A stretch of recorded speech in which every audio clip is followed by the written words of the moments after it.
ఇక న్యూస్ వాచ్లో రాజకీయ అంశాలు తీసుకుంటే 3 ఏళ్ల పరిపాలనకి సంబంధించి పెద్ద ఎత్తున మోదీ సర్కార్ సంబరాలు చేసుకుంటున్న సందర్భంలోనే వచ్చినటువంటి తాజా సర్వేల ప్రకారం 342 స్థానాలు ఇప్పటికిప్పుడు ఎన్నికలు జరిగితే రావచ్చు అన్నది తాజాగా వచ్చినటువంటి సర్వే సారాంశం.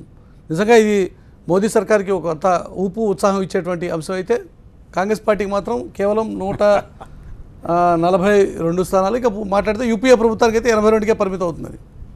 యూపీఏ టీంకి మొత్తం కలిపి ఇప్పుడు మనం అనేక సందర్భాల్లో ప్రపంచవ్యాప్తంగా, దేశవ్యాప్తంగా, రాష్ట్ర వ్యాప్తంగా సర్వేలు చూసినప్పుడు కొన్ని సందర్భాల్లో సర్వేలు సక్సెస్ అయినట్టున్నాయి, దగ్గర వచ్చినట్టున్నాయి. కొన్ని సందర్భాల్లో వచ్చేసి సర్వేకి చాలా దూరంగా పోయిన సందర్భాలు కూడా ఉన్నాయి. మనకు అమెరికా ఎన్నికలే ఒక ప్రధానమైన ఉదాహరణ. జనరల్గా ఆల్మోస్ట్ వచ్చేసి క్లింటన్ వస్తున్నది, ఆల్మోస్ట్ అన్ని సర్వేస్ అనుకున్నాయి. లాస్ట్లో వచ్చేసి ట్రంప్ కొట్టేశాడు. మన ఇక్కడ కూడా తమిళనాడు ఎన్నికల్లో ఆల్మోస్ట్ వచ్చేసి ఇంకా డిఎంకే వచ్చింది అనుకున్నారు, అలాంటిది వచ్చేసి ఏడీఎంకే. కాబట్టి నెక్ టు నెక్ కంటెస్ట్ ఉన్న సందర్భాల్లో కొంత ప్రిడిక్షన్స్లో తేడా ఉంటే ఉండొచ్చు, కొన్ని మార్పులు చేర్పులు జరగచ్చు. కానీ 342 స్థానాలు ఎక్కడ, కేవలం 82 స్థానాలు ఎక్కడ? ఇప్పుడు ఇది సర్వేకు కరైన దట్టు యూపీఏ మొత్తానికి కలిపి వచ్చినటువంటి నెంబర్ 82. ఇప్పుడు ఏమైంది, ఆ సర్వే వలన వచ్చిన ఎన్నికలు వచ్చేది లేదు, ప్రభుత్వం మారేది లేదు. కాంగ్రెస్ పార్టీ రివైవ్ అయ్యేటువంటి పరిస్థితి కనిపించట్లేదు కదా జనరల్గా. ఇప్పుడు మొన్న 5 రాష్ట్రాలు ఎన్నికలు జరిగినాయి. 5 రాష్ట్రాల ఎన్నికల్లో సరే చిన్నయ్య పెద్దయ్య పక్కన పెడితే 3 రాష్ట్రాల్లో కాంగ్రెస్కి మెజార్టీ వచ్చింది, 2 రాష్ట్రాల్లో బీజేపీకి మెజార్టీ వచ్చింది. కానీ జనరల్గా ఊపంత ఏమైంది, ఒక ఉత్తరప్రదేశ్ ఎన్నికలతో మొత్తం 5 రాష్ట్రాలు బీజేపీ గెలిచిన ఒక వాతావరణం వచ్చేసి వచ్చింది. యాక్చువల్గా బార్డర్ స్టేట్ పంజాబ్లో ఘోరంగా బీజేపీ 4వ ప్లేస్లోకి పోయింది. గోవాలో ముఖ్యమంత్రి మొత్తం టీం అంతా ఓడిపోయినారు.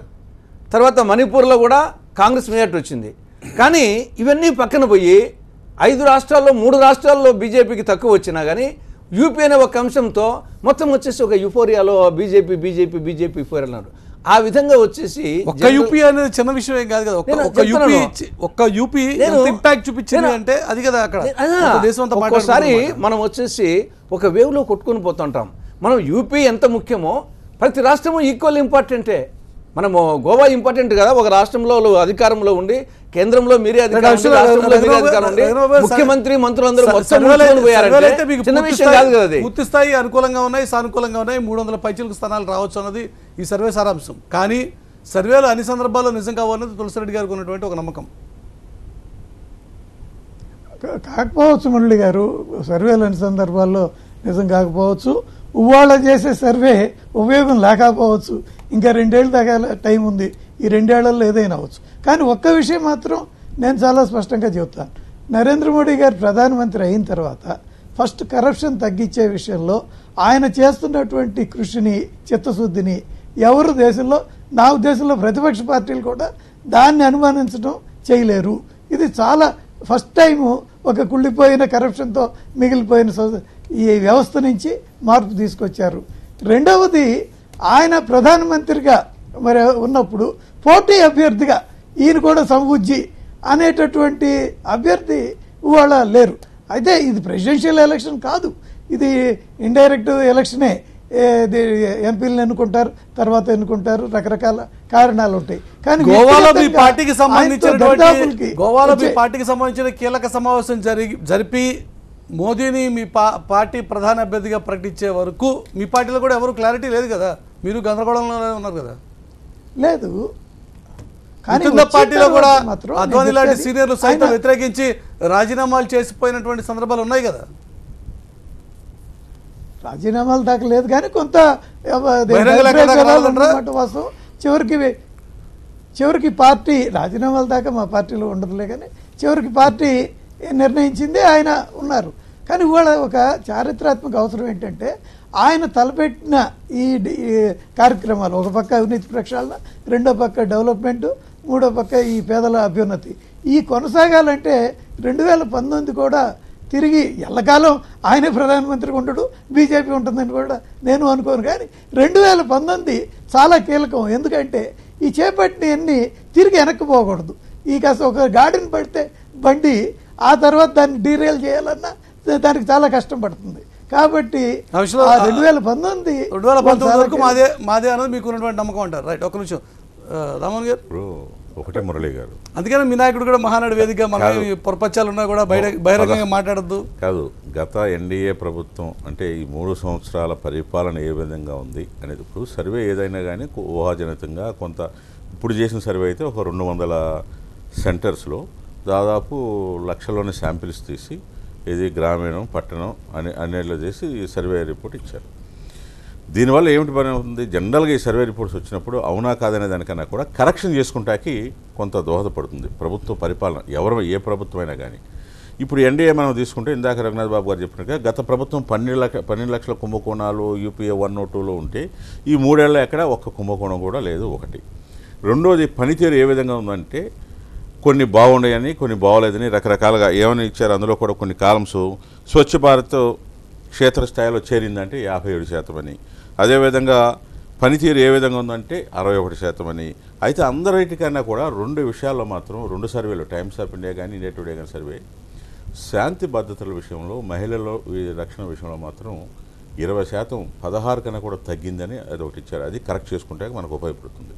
రెండోది, అన్ఎంప్లాయ్మెంట్ ప్రాబ్లం అట్లాగే ఉంది, గత ప్రభుత్వం ఉన్నట్టుగానే ఉందనేది అదొకటి తీసుకొచ్చారు. అంటే ప్లస్ల కన్నా మనం ఎందుకంటే ఏది కరెక్ట్ చేసుకోవచ్చో దానికి. అదేవిధంగా చేసిన వాగ్దానాలు కూడా ఏదైతే ఉందో నిత్యావసర వస్తువుల విషయంలో 2 సర్వేల్లో కూడా నియంత్రించడంలో ఇంకా చేయాల్సింది ఉంది అని. నిత్యావసర వస్తువుల విషయం కావచ్చు, పెట్రోల్ డీజిల్ కావచ్చు, గతంలో బ్యారెల్ 300 పైచీలకు ఉంటే ఇవాళ $100 తగ్గినా మేనిఫెస్టో తీసుకుంటే ఈ రోజు పెట్రోల్ డీజిల్ ధరలు ఏం తగ్గలేదు. దాని ఇన్ఫ్లుయెన్స్, దాని ప్రభావం, దాని ఇన్ఫ్లుయెన్స్, దాని క్యాస్కేడింగ్ ఎఫెక్ట్ నిత్యావసర వస్తువుల మీద పడుతుంది. ఈ 2 సంవత్సరాలు ఉంది కాబట్టి ఈ 2 సంవత్సరాల్లో ముఖ్యంగా బ్రాండ్, ఇప్పుడు గరీబే హోటల్ అంటే ఇందిరాగాంధీ అని, లేదా పనికి ఆహార పథకం అంటే పలానా ప్రభుత్వం అని, ₹2 కిలో బియ్యం ఎన్టీ రామారావు అని, గ్రామీణ ప్రాంతాల్లో రోడ్లు అంటే చంద్రబాబు నాయుడు గారని, ఇట్లా ఒక బ్రాండ్, ఆ మోడీ బ్రాండ్ అంటే రైతాంగాన్ని ఆదుకునే విధంగా రైతులు చేశారు. ఇంకా చేయాల్సిన అవసరం ఉంది. ఏది రైతులు, రైతు కూలీలు, గ్రామీణ వ్యవస్థలో మనం చేయాలి. ఒక డిమానిటైజేషన్ తప్ప ఆ స్థాయిలో దాని ఇంపాక్ట్ చూపించలేదు కదా. వాళ్ళు కూడా తీసుకొచ్చారు. 7 స్కీమ్స్ ఉన్నాయి. జన్ధన్ కానీ లేదా చదివారు అమిత్ షా గారు మొన్ననే తీసుకున్నారు. దాని మీద కూడా ఇప్పుడు దాని మీద మేనిఫెస్టో ఇంప్లిమెంటేషన్ 59% ఇచ్చారు వాళ్ళు కూడా. అదేవిధంగా ఉద్యోగ కల్పన విషయంలో ఇంకా కొంత ఉంది. గతంలో కన్నా కూడా గత ప్రభుత్వం మేజర్ ఇష్యూ హామీల అమలు విషయానికి వస్తే, ఎన్నికల సందర్భంలో ఇచ్చినటువంటి హామీల అమలు విషయానికి వస్తే 2-3 కీలకమైన అంశాలు. ఒకటి, డబ్బులు పట్టుకొచ్చి అకౌంట్లో వేస్తూ ఉన్నారు, అదొక కీలకమైన అంశం ఉంది. విభజన హామీలకు సంబంధించిన అంశాలు ఒకటి ఉన్నాయి. మేజర్ మురళి గారు 6,000 కోట్లు ఎఫ్డిఐ వచ్చింది ఒకటి. తర్వాత విదేశీ ముఖ్యంగా పెట్టుబడులు ఆకర్షించడం కానీ, మన ఇండియన్ బ్రాండ్ ఇమేజ్కి 9% ఇంకా ఇదివరకన్నా కూడా అంటే 89% పెరిగింది. అంటే చెప్పినట్లు 2 అంశాలు.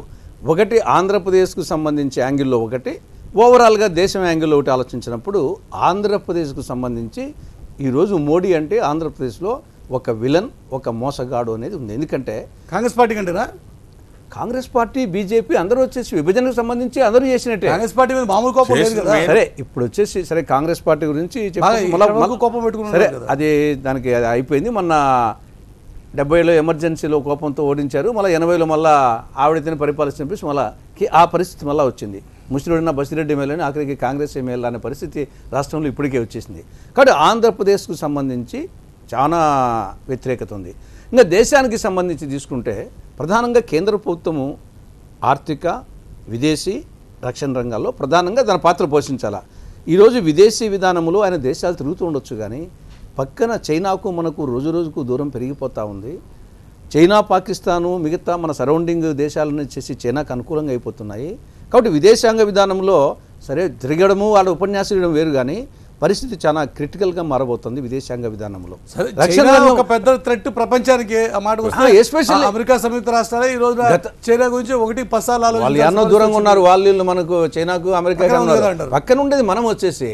కాబట్టి అక్కడ దౌత్య విధానం కానీ ఏదైనా కానీ చాలా జాగ్రత్తగా ట్యాకిల్. రెండవది వచ్చేసి రక్షణ పాకిస్తాన్ చేస్తున్నటువంటి దుశ్చర్యలు కంట్రోల్ చేయడం కోసం సర్జికల్ స్ట్రైక్స్ లాంటి surgical strike at the same time Congress హయాంలో కూడా చాలా సార్లు సర్జికల్ స్ట్రైక్ వచ్చిన సందర్భాలు మనము చేసింది ఒక్కసారి సర్జికల్ స్ట్రైక్. వాళ్ళు రోజు సర్జికల్ స్ట్రైక్లే. పాకిస్తాన్ ఉగ్రవాదులు కానీ పాకిస్తాన్ సైన్యం కానీ మన బార్డర్లే దాటుకొని వచ్చేసి తలకాయలు కోసుకొని పోతున్నారు. అరుణాచల్ ప్రదేశ్ లోకి దూసుకొచ్చిన నేను చెప్తున్నాను అదే మరి. కాబట్టి మనం ఏదో అప్పుడు ఇందిరాగాంధీ వచ్చేసి మొత్తం వచ్చేసి ఒక దేశాన్ని విడగొట్టింది, పాకిస్తాన్ బంగ్లాదేశ్ని విడగొట్టేసేసి 90,000 మందిని వచ్చేసి బందీలుగా పట్టుకునే ఆ చరిత్రతో పోల్చుకుంటే రోజు మన బార్డర్లోకి వచ్చేసి తలకాయలు కోసుకుంటూ పోతుంటే ఏదో ఒక్కసారి చేసిన సర్జికల్ స్ట్రైక్ను పెద్ద ఫోకస్ చేసుకుంటూ వాళ్ళేమో రోజు సర్జికల్ స్ట్రైక్ చేస్తున్నారు. కాబట్టి రక్షణ రంగంలో ఫెయిలు, విదేశాంగ విధానంలో ఫెయిలు, ఆర్థిక విధానంలో ఇంతవరకు ఏదో అవినీతిని చెప్తున్నారు. రిజర్వ్ బ్యాంక్ని అవినీతి చేసినటువంటి సందర్భం భారత చరిత్రలో లేదు. ఒక్క మోడీ హయాంలోనే ఆఖరికి రిజర్వ్ బ్యాంక్ నుండి డిమాండ్ సందర్భంగా కట్టలు సేకరణ లాంటి వాళ్ళకు ఆర్బీఐని అవినీతిమయం చేసిన దాకా ఇంకా ఏముంది వచ్చేసి అవినీతి. రఘునాథ్ బాబు గారు చెప్పే ముందు తులసిరెడ్డి గారు పార్లమెంట్ సభ్యుడిగా కూడా ఉన్నారు. ఒకటి గమనించాలి, విదేశాంగ విధానం అనేది ఎవరు ప్రధానమంత్రి అయినా కానీ ఎవరైనా కానీ పాకిస్తాన్తో అయినా చైనా బోర్డర్ ఇష్యూస్ అవి ఎప్పటి నుంచో వస్తున్నాయి. వాటి మీద ఇవాటి కాదు, స్టడీ చేసి ఆంతరికంగా చాలా కీలకమైనటువంటి అంశం. ఆ విషయాన్ని పక్కన పెడితే ఒక నిమిషం రఘునాథ్ బాబు గారు, ఈరోజు దేశం అంతా కూడా సానుకూలత మోదీకి ఉండొచ్చాము కానీ తెలుగు రాష్ట్రాల విషయంలో మాత్రం కాదు అన్నది తులసిరెడ్డి గారి ఆర్గ్యుమెంట్. తెలుగు రాష్ట్రాల్లో ఒక ప్రత్యేక హోదా అది క్లియర్గా చెప్పాం, ఇవ్వలేకపోతున్నామని. అది మోడీ గారు కూడా ఆయన నోటితో ఆయన అయితే చెప్పలేదు. సరే ఆయన నోటితో ఆయన చెప్పకపోయినా పార్టీ నాయకులు చెప్పారు కాబట్టి అది మేము అని ఇవ్వలేకపోయినట్టు పక్కన పెడితే, గత 60 సంవత్సరాల్లో ఆంధ్రప్రదేశ్ అభివృద్ధి చెందిన రాష్ట్రాన్ని వెనకబడిన రాష్ట్రంగా చేసింది ఇక్కడ పాలకులు కాదా? కానీ ఈ 3 ఏళ్లలో 60 సంవత్సరాల్లో ఎన్ని వచ్చినాయో ఈ రాష్ట్రానికి, ఈ ప్రాంతానికి అప్పట్లో, ఈ 3 ఏళ్ళలో అన్నీ వచ్చినాయి. ఇంకా ఇదేమీ ఆగేది కాదు, ఇంకా చాలా అభివృద్ధి చెందుతుంది. సరే, ఇది చాలా కీలకమైనటువంటి అంశం రఘునాథ్ గారు. ఇది ఆగేది కాదని మీరు చెప్తున్నారు, కానీ విభజన హామీల మాట ఏంటంటే వారు అడుగుతున్నటువంటి మాట ఒక దాదాపు మోర్ దాన్ 50% కంప్లీట్ అయినటువంటి సందర్భంలో 3 ఏళ్ళు పూర్తయిన తర్వాత ఇక 2 ఏళ్ళ వ్యవధి మాత్రం మిగిలి ఉన్న సందర్భంలో వస్తున్నటువంటి సర్వే మీకు అనుకూలంగా ఉండొచ్చు, కానీ తెలుగు రాష్ట్రాల్లో మాట ఏంటి అన్నదానికి కూడా మీరు క్లారిఫై చేయాలి కదా. ఇప్పుడు విభజనలో లేని కూడా చేయటం జరిగిందండి. విభజనలో ఉన్నాయి, ఒక ప్రత్యేక హోదా పక్కన పెడితే కడప స్టీల్ ప్లాంట్ లాంటి అదేమీ చేయమని లేదు. నిజంగా చేయాలంటే కాంగ్రెస్ ప్రభుత్వమే కట్టి ఉండొచ్చు కడప స్టీల్ ప్లాంట్, లేకపోతే పోలవరం పూర్తి చేసి ఉండొచ్చు యూపీఏ ప్రభుత్వం. కానీ అదేంటి వాళ్ళు ఏం చేయకుండా బిల్లులో పెట్టామని చెప్పి తప్పించుకున్నారు. బిల్లు కాగితంలో పెట్టడమేగా, కానీ దానికి కావాల్సిన డబ్బులు ఆయన ఇచ్చి కట్టిస్తుంది ఈ ప్రభుత్వమే.